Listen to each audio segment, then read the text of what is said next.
Okay, so what we're going to do now is we're going to talk for about an hour or so. It's 10 to 11. Let's plan a lunch break from 12 to 1. So everybody on camera knows. 2 blocks down from here. When you walk out, you make a right-hand turn. There's a place called Rainbow Acres. It's one of LA's old health food, health everything you want. You can have a lunch of homeopathics if you care. It's all there, and let's do our best to keep it 12 to 1. So, you know, I don't want, some of you have come a long ways. I don't want to waste your time. So let's do 12 to 1. Okay, brain food. As it turns out, the brain's favorite food is light.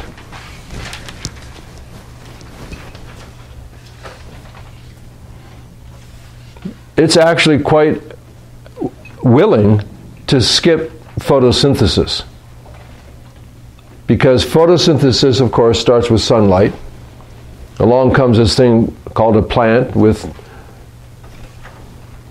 some gas and some sugar, and it ends up creating the whole thing, and then an animal eats the plant, we eat the plant, or the animal, or both, and then we reverse the whole thing back down to the point at a molecular level, then down to an atomic level, where you crack the code, you get this famous quantum leap where you bump an electron. This is in the mitochondrial ATP chain, and when you bump an electron, it spits out a biophoton.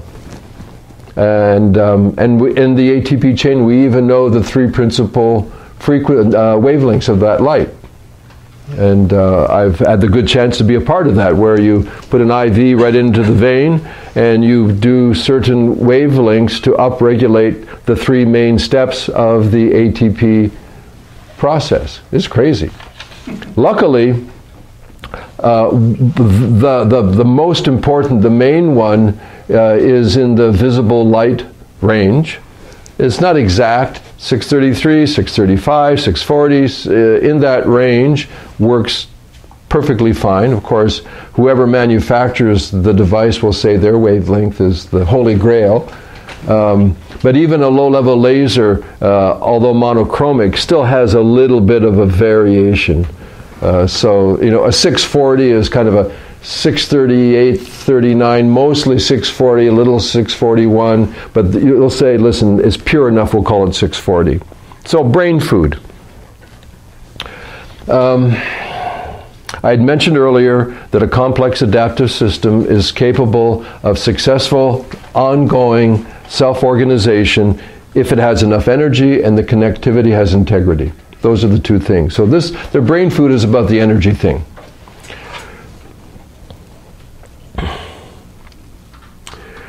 According to the research that I've read, and I've read a lot of it, and it's from very credible sources, and this surprised me a lot, but this is the advancing biophysics, mostly out of Europe, mostly out of Germany, with other European countries, but that the energy requirements, the ATP, you know, your body weight in ATP, that the amount of energy that we get from nutrition satisfies about 1/3 of our energy needs, and is primarily directed towards core metabolism. 1/3. The other 2/3 comes from what is generally called thermal sources. Sunshine.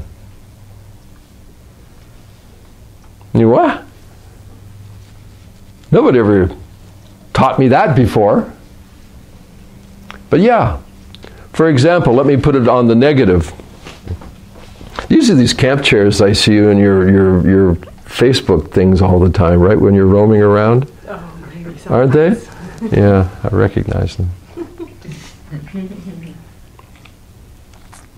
If there's no light and there's no heat, how long do you live? It's called freezing to death in the dark. Right? Well, wait a minute. Let me think about that for a moment. Because, you know, there are these people that are so-called breatharians,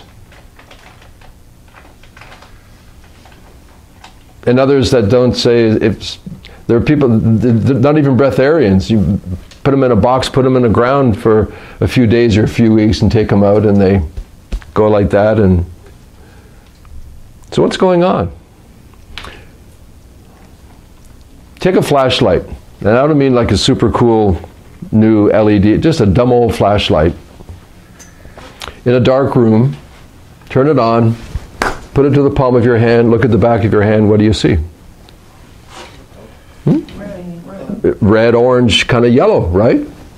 Which means those longer wavelengths are going straight through your hand and coming out the other side, so you can see them. Even a weak, I would say dumbass, but I don't swear, right? So, see, I have to do all this editing later on, right? I try to resist it, right? No, but there's some people, if they see it on the internet, they think I'm a bad guy, you know. So, anyway, even the silly old primitive flashlight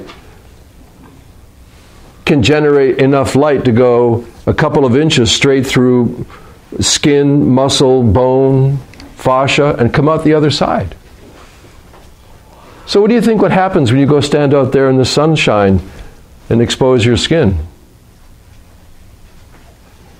The sunshine, those long wavelengths, are penetrating at least through the epidermis, dermis, and the subcutaneous or adipose, call it whatever, into the capillary network of the body.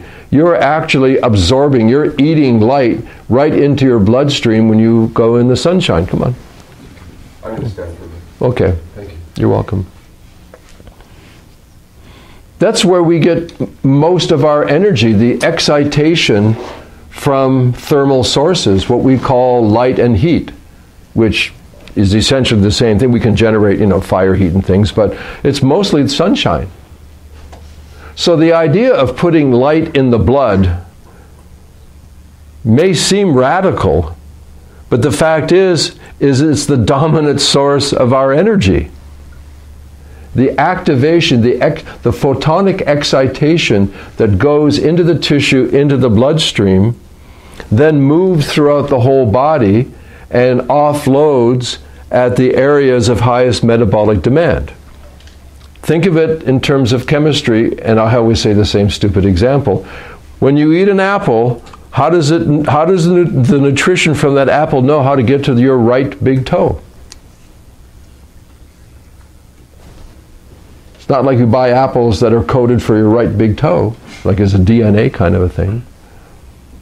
I mean, how does it know where to go? How does the nutrition know where to go? This is the whole thing, even about DNA. DNA can replicate, but, I mean, why don't you just, grow a leg out the side of your head? It can replicate it, but how does it know where to be and what to go? So there's this whole domain of biophysics that we've kind of just not been told about, we haven't paid attention, we haven't taken advantage of it. So when I made the decision to design the Neurolight processes based on a complex adaptive system, the brain, whatever that means, here, Joan, you're trained in Oriental medicine, other people are. If I go like this, right, what does that mean to you, right? Right, the 3C. 3, yeah. Right, the Dantians, right? That Taoism recognized a long time ago that there were these 3 energetic centers. They didn't much care what they looked like. I mean, the lungs could look like a bunch of leaves for all they cared. That's how they showed them. They were functionalists. So that's why I was saying earlier on, to really be good with the neuroplasticity, in this case to be good with the Neurolight, there are some basic principles that may have to change in your view of reality, in your view of what makes a me, even.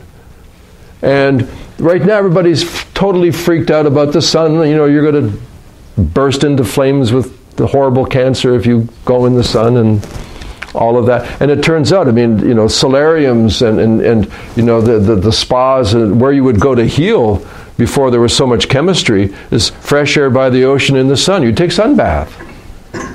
And actually you are eating light. Light is the body's favorite food. It converts everything over into light. In the end, that last electron jump, when that electron jumps orbit, boom, boom, and the famous quantum leap. That leap liberates energy in the form of what's called a biophoton.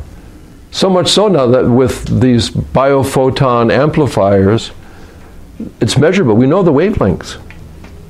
We know that it has 540 green, and depends on the blue which one you want to do. Like 320 or something is like, but around 410, and then we know the red, and we know the near infrared because it's measured now. It's like, getting on a scale and measuring. I know I weigh 185 pounds, I just measured it. Well, we know what the biophoton wavelength is because we just measured it. Not in the US, this is mostly all German. But so, in designing the Neuralite, I thought there's got to be this issue because the degree of available energy for extra demand varies from person to person. It's called a chi deficiency. So I think, well, if I'm going to take them into the brain gym to do fundamental exercise, which we'll talk about after lunch, or into brain skills, which are complex compositions for new learning, you might have a Maserati, but if the gas tank is empty, you're not going anywhere. If the person's vitality, we'll call it, and I mean this, in their capacity to generate sufficient levels of ATP to match the physical demand, if that capacity is subadequate, giving them something good is going to be experienced as something bad. It's a perfectly good exercise, but the problem is that they're going to feel badly from it because they can't meet the demand. If it was academic, they would get an F, they'd fail, or maybe at least a D, which is what my physics professor finally agreed to give me so I could get him out of school. The problem is I didn't go to class. Nobody went to class. That's why I changed my major to English literature, because it was for my bachelor's. It was the easiest one to get without going to class. Right? You could BS any kind of final exam, and if you're smart enough, just read the back of the book and, anyway. But physics was tricky, right? He was so disgusted with me, right? Because I wrote the physics exam, thinking I could write a physics exam. I wrote all the others.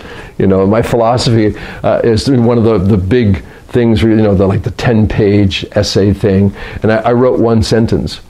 I think, this is, there's nothing much more to say. I mean, everything is just an elaboration on this one sentence. So I thought, okay, try that. Got A+, right? So I thought I'd try the same thing with the physics. It didn't work out. So and I said, listen, I only need this one course to get my degree, right? Can I please do a rewrite? He says, okay, I'll give you an oral, right? Come back in 1 week.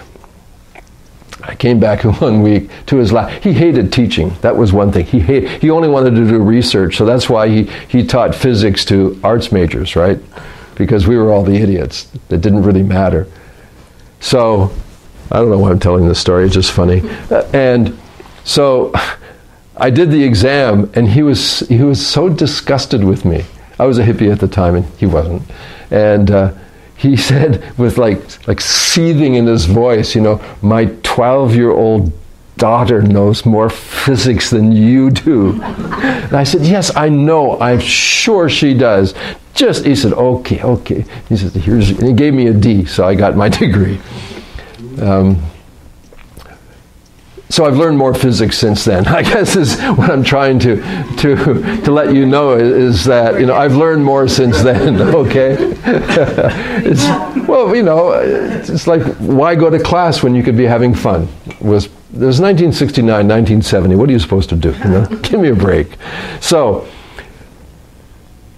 in designing the Neuralite, it's the appreciation that what we'll call general vitality is required when you increase demand for new learning. It's not difficult. It's like, well, that makes sense. You burn a number of calories every day just because you're alive, but if you do some extra activity, you're going to burn more calories, meaning that you're generating and using more energy, because it's always an ATP issue. So I thought, well, you know, shoot, if we try to do these things with the brain using sensory signaling, but the vitality is low, the probability of integration is going to be poor.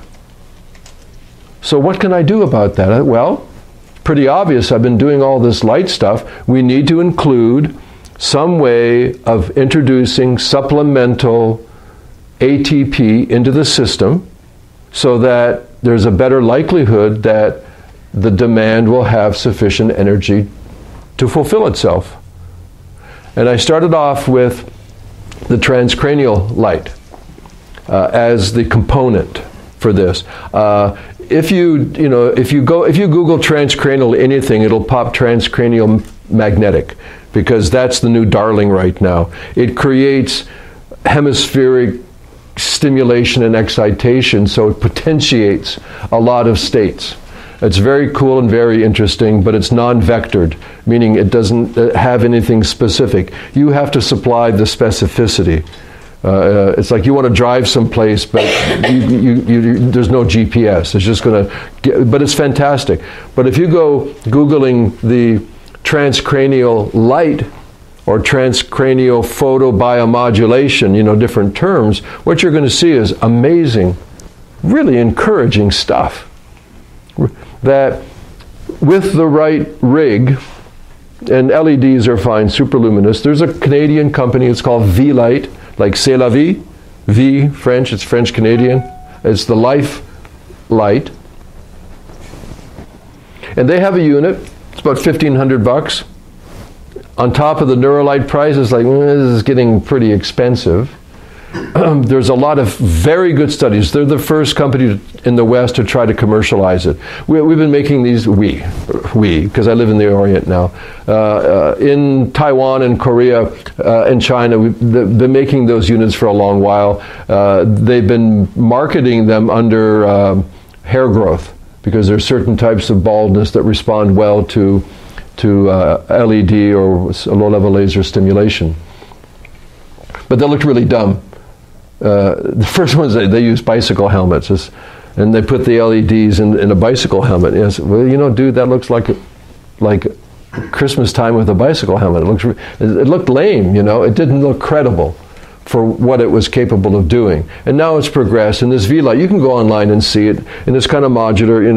We tested a bunch of all these different things. And it's really hard to engineer and design wearable technology. Designing boxes and things, it's not a problem, because it's pretty much a box or a sphere or something. But when you've got to wear it, wearable technology is hard to design, and it's really expensive to get it right, because it may, it may look like you put it together with duct tape and spit, but it works, but it looks lousy. So research this. This will impress you, because it's in the domain of neuroplasticity. That if you get it has to be long. It's a near infrared, and if you get the dosage right, it'll shine through the skin, through the skull bone, through the dura mater, pia mater, some of the sloshy liquid, and into the first millimeter or two of the neocortex. You can actually shine light, and the brain eats it. The mitochondria eat it directly. It's a direct stimulation to upregulate ATP. For sure. And it's crazy how well it works. It's crazy how well it works. There are big studies, one of the big black holes is called major depressive disorder, MDD. Everything is an acronym anymore, MDD, major depressive disorder. These people live in the deep dark hole. And this is full on, this is, Ivy League studies and the best of the best. Some of the best research in the country is University of Texas at Austin. They specialize in the transcranial light stimulation. And the neuroplasticity for traumatic brain injury, the leading center in the world is University of Alabama at Birmingham. So some of the stuff is happening now here in the U.S. of A. It isn't all in, Gottlieb, Germany, and places like that, where they are like decades ahead. 10 minutes of shining light inside the brain, major depressive disorder, and significant positive and measurable results of benefit for 2 to 4 weeks from 10 minutes of light in the brain.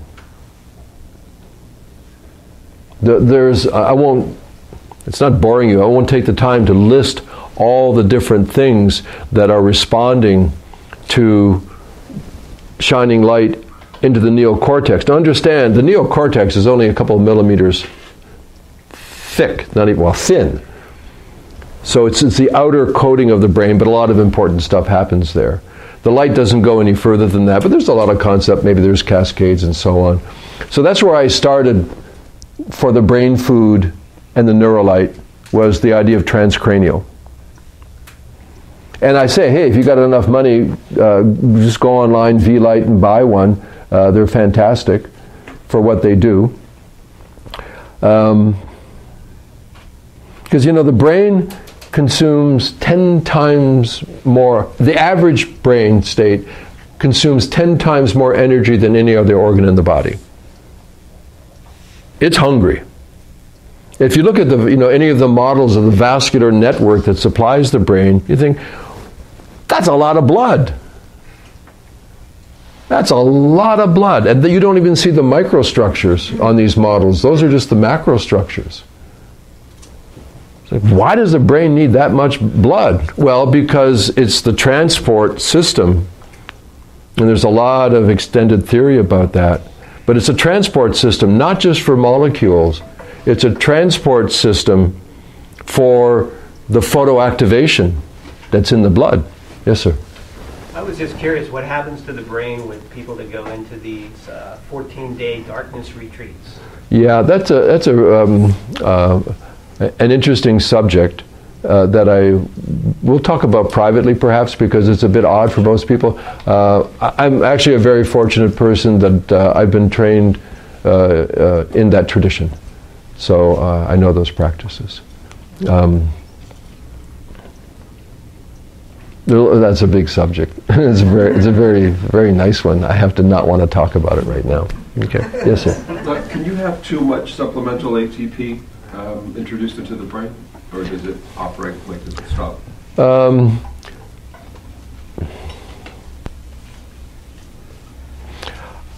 I don't know an absolute answer with confidence. So I'll tell you what I understand, and it may need to be modified. It's always possible to have too much of something. Now, whether the too much is just like, in the earlier days when everybody was taking 40 supplements, I remember this doc friend of mine, gave me all these things, and obviously when guys take a leak, we tend to stand up, and I looked down, and I swear I was pissing like neon yellow green. I never saw anything that brilliant except a neon light, and it was my urine. It's because there was so much supplementation that I couldn't assimilate that certain nutrients just go into excretion and you throw them off. I'm not sure, but there is the issue of dosage. There is an issue of dosage. So my assumption is, absolutely, if you had a transcranial unit, for example, conventionally, at calculated dosage, where you reach dosage, the dosage is calculated as 60 joules. There are all these ways of calculating it. And depending whether you're doing clinical or it's more commercial, in clinical they don't care what your reaction, they just do it. It usually takes 10 minutes. And the commercial unit now, it's calculated for dosage around 20 minutes, because 10 minutes seems too fast and a half an hour is too long, so 20 minutes seems reasonable. And the idea is that for the normal person seeking supplementation, increasing vitality, you do it once every 2 days. So one meal lasts 2 days. And for people that are in brain trauma rehabilitation, severe anatomy loss. Oftentimes they'll have them do it on a daily basis, but oftentimes break it into 2 smaller increments instead of one big hunk. You know, the more you need, the less you can do. I mean, if somebody is really trashed, there's very little that you can do for them. A little bit at a time, a little bit at a time, because they don't have the capacity to integrate a lot of signaling. So I'll admit a lack of understanding and some ignorance about that. My basic premise with the Neurolite is attempt to achieve the most while doing the least. If you're going to err on the conservative side. It's much better to err by not having done quite enough than it is to err by having done too much, and then you've got to deal with the backlash. So I think common sense says enough is enough. I mean, you can't sleep for 9 days in a row unless you're sick.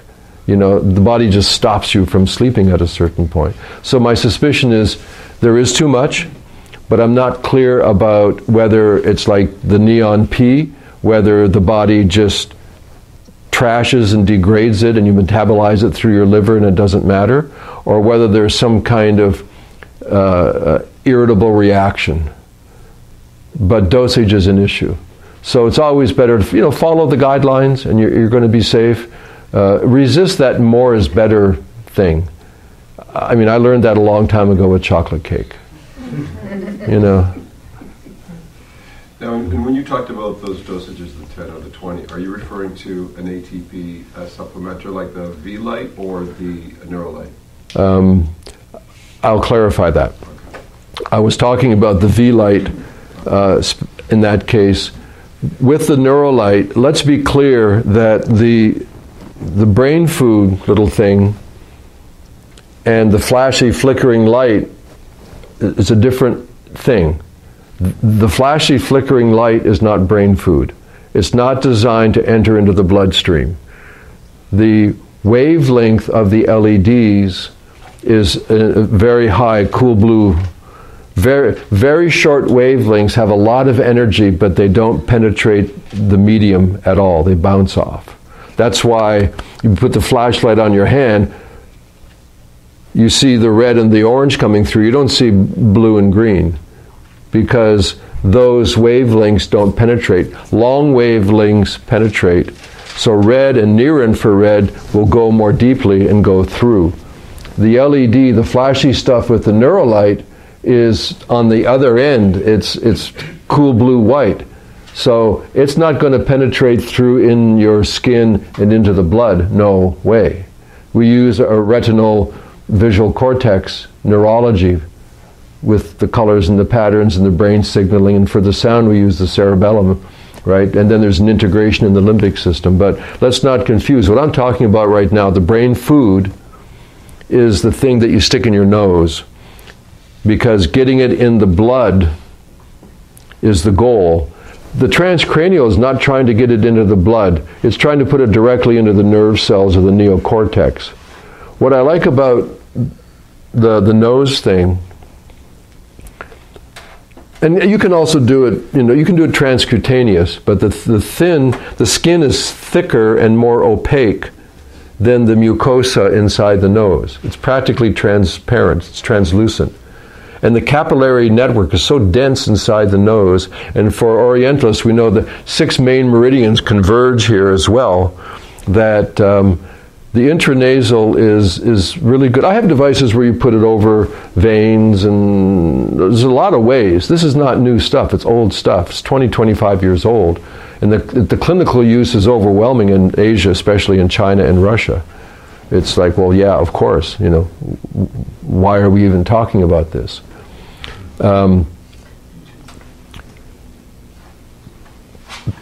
Putting this in the nose, the idea is that the mucosa is so, it's like a window almost, and the capillary network is dense.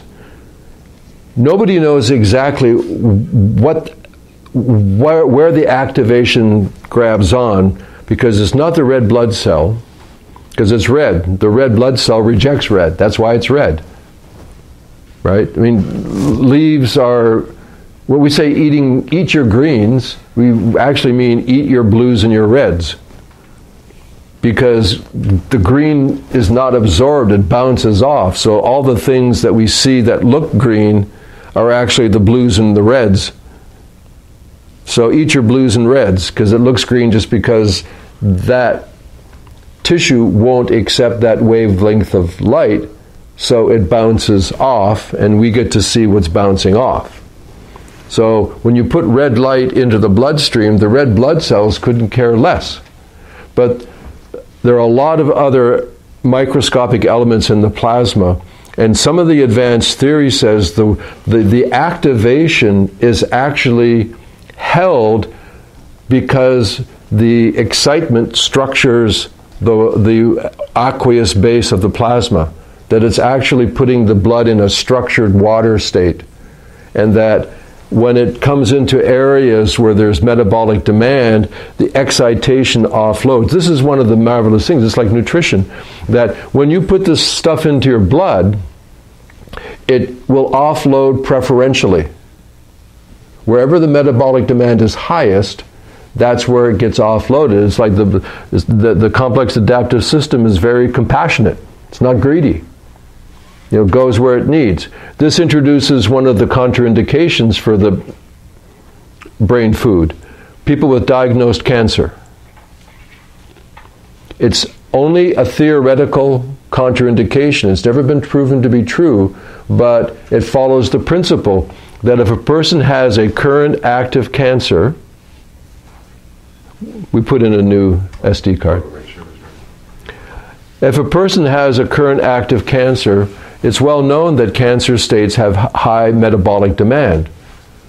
So with this activation free floating through the system, there is the theoretical potential that the cancer would take advantage of that supplemental activity and upregulate its metabolism. So across the board, like with flickering light, people that are prone to seizures and epilepsy, it's a contraindication because it may trigger a seizure. For the brain food, people that have a current diagnosed cancer, the caution is don't use it on a theoretical basis. Now, I don't know if it's true or not, but that has to be stated because that's a conventional statement based on a theory. It reminds me of the old theory of you can't give massage to a person with cancer, because the theory was the massage mobilizes the lymph, cancer tends to metastasize through the lymphatic system, you're going to spread the cancer throughout the body by giving them a massage. We know that's absurd, because that means you couldn't walk, you couldn't move. Anything that moved the lymph was going to cause your cancer to metastasize. And there was also, actually, the Dental Society initiated the early contraindication that pregnant women cannot receive massage. And it was actually the Dental Association that